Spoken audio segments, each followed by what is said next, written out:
Sen gelgenden beri işimiz oңолбой койду го. Atamды жерге бердик. Насиядан башыбыз чыкпайт. Күпмейиним сага кайдан жолукту экен дейм да. Эже, үйдөгү жамандыктардын баардыгына мени күнөөлөй бересизби? Кайнежемдин ачуу сөздөрүнөн ушинтип коргонум. Үйдө кайненем, кайнатам, күйөөдөн ажырашып келген кайнежем, кайын сиңдим менен жашачубуз. Жакында эле кайнатам каза болуп, жерге бердик. 3 жылдан бери насия төлөп кыйналган күйөөм Нурбек атасын бул дүйнөдөн татыктуу узатам. Эл эмне дейт деп намыстанып, бирөөдөн үстөккө акча алып, карызга белчесинен батты.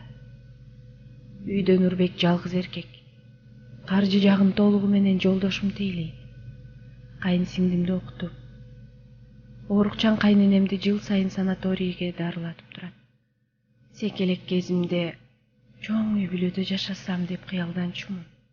Анткени кичине кезимде эле атам каза болуп, апам мени жалгыз тарбиялаган. Нурбек жакшы адам, элбек, адамгерчиликтүү. Башкысы мени сүйөт. Бирок ушундай кайын журтка туш келем деп 3 уктасам түшүмө кирбептир. Башында анча билинген эмес.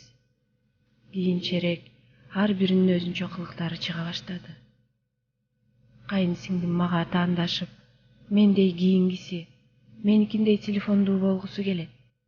Мен жаңы кийим алган сайын үйдө ызы-чуу. Бир жолу кайненем уулуна: "Балам, кымбат телефон алып берип, катынды анча эркелетпе. Эртең башыңа чыгып кетсе, өзүңдүн башыңа түшкөн мүшкүл иш болот" деп калды. "Апа, коюңузчу. Койбой эле. Мына, телефон алып бергениңден бери карындашың жеңемдин колунан телефон түшпөй калды деп атышат. Баарына тегиз мамиле кыл. Катынды бир тууганыңдан өйдө көрбө" деп тилдегендин эртеси кайын сиңдим дал меникиндей телефондуу болушту. Кайнежем күйөөсүнөн ажырашып келгенден бери жашоом тозокко айланды. Ажырашам деп төркүнүмө кетип да көрдүм. Болгон жок. Кайнежем бала белде, катын жолдо деген кепти абдан жакшы көрөт. Ажырашканына 2 ай болуп элек жатып, күйөөсү башкага үйлөнүп алыптыр. Жаман сөздү ким көп айтса, ошонун башына айланып келет окшойт. Бизде жеке жашоо деген жок.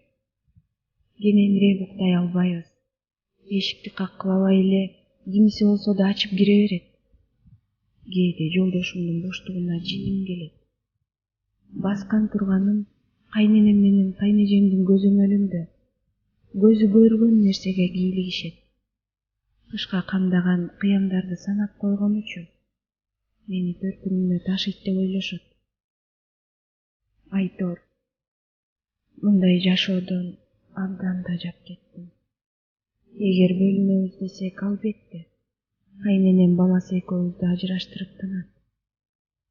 Мени таарынтканы жолдошумдун мага бир да жолу болушпаганы. Кайнежем тилдеп атканда бир ооз ачып койбойт.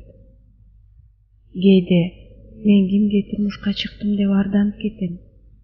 Турмушка чыкканыма 2 жыл болду.